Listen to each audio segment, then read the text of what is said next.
थंबलिना. एका गावात एक दयाळू बाई राहत होती. तिला काही मूलबाळ नव्हते. मूल होण्याच्या आशेने ती शेवटी एका परीकडे गेली. परीने तिला एक बी दिली. ती बी बागेत लावल्यावर काही दिवसातच त्यावर एक जादुई फूल आले. पाहते तर काय, त्या फुलात एक छोटीशी सोनेरी केसांची सुंदर मुलगी होती. ती त्या बाईच्या अंगठ्या एवढी होती. त्या बाईने तिचे नाव थंबलिना ठेवले. एके दिवशी थंबलिना टेबलावर खेळत होती. इतक्यात एक कुरूप बेडूक तेथे आला.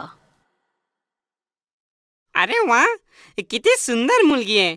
माझ्या मुलाचे लग्न मी हिच्याशीच करणार. थंबलिनाला उचलून तो जवळच्या तलावाकडे गेला. अरे ही बघ, मी तुझ्यासाठी किती छान वधू शोधून आणली आहे. थंबलिनाला तिथे सोडून दोघेही लग्नाच्या तयारीसाठी निघून गेले. थंबलिना खूप घाबरली होती.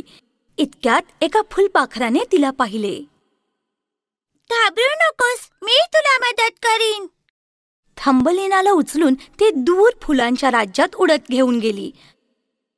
फुलपाखरूसाठी फुले आणायला गेली असताना एका काळ्या पंखाच्या भुंग्याने थंबलिनाला पाहिले. अरे किती वेगळा प्राणी आहे. मी याला माझ्या घरी नेतो. त्याने खाली येऊन थंबलिनाला उचलले आणि जंगलात घेऊन गेला. तिथे त्याचे सारे मित्र गोळा होऊन तिला पाहू लागले.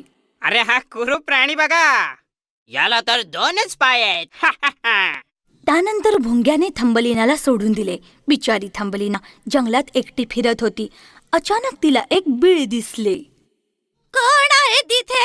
एक म्हातारी उंदरी त्या बिळातून बाहेर आली. अगं लवकर आत ये, तुला थंडी वाजेल. त्या उंदरीने थंबलिना बरोबर प्रेमाने गप्पा गोष्टी केल्या आणि तिला घरात राहायला जागाही दिली. तुला हे घर स्वच्छ ठेवावं लागेल आणि चहाच्या वेळेला मला आणि मोलला गोष्ट सांगावी लागेल.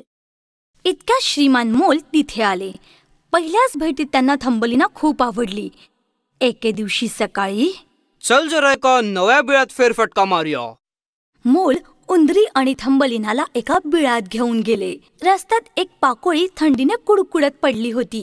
ओ बिचारी पाकोळी. जाऊ दे, तशी ती मरणारच आहे. पण थंबलिना तिच्याजवळ गेली आणि एक हिरव्या रंगाची शाल तिच्या अंगावर पांघरली. तू बरी होऊन उडायला लागेपर्यंत मी तुझी देखभाल करीन. थंबलिना रोज थोडे खाणे आणि पाणी त्या पाकोळीला देत असे. दरम्यान मोलने थंबलिना बरोबर लग्न करायची इच्छा व्यक्त केली. अरे वा थंबलिना, आज मी खूप खुश आहे. थंबलिनाने मात्र लग्नाला साफ नकार दिला. पण उंदरी तिचे जबरदस्ती लग्न लावू पाहत होती. ठीक आहे, पण मी त्या पाकोळीला एकदा शेवटचे भेटून येते. ती धावतच आपल्या मित्राला पाहायला गेली. ती पाकोळी आता बरी होऊन उडू लागली होती. थंबलिना, चल लवकर, माझ्या पाठीवर बस, मी तुला इथून घेऊन जाते. थंबलिना खुशीत तिच्या पाठीवर बसली.